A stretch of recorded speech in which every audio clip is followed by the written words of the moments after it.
नमस्कार YouTube मित्रमैत्रिणींनो, Shilpa's magical food सिक्रेटमध्ये तुमचे स्वागत आहे. आज आपण बघणार आहोत मिक्स व्हेजी उपमा किंवा सांजा. त्याच्यासाठी मी कांदा, टमॅटो, शेंगदाणे, मिरच्या फ्राय करायला ठेवले आहेत आणि त्यात आता मिक्स भाज्या घालणार आहे.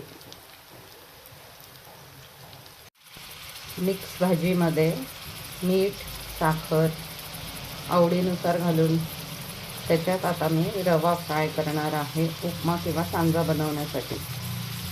रवा छानपैकी परतून घ्यावा मंद आचेवर खरपूस होईपर्यंत.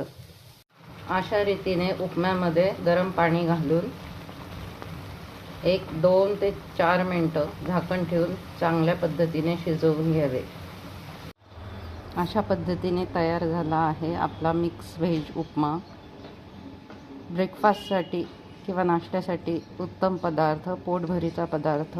शिवाय याच्याबरोबर तुम्हाला वाटलंच तर तुम्ही दही किंवा लिंबू पण खाऊ शकता. कसा वाटला उपमा नक्की सांगा आणि आवडला असेल तर लाईक आणि सबस्क्राईब करा.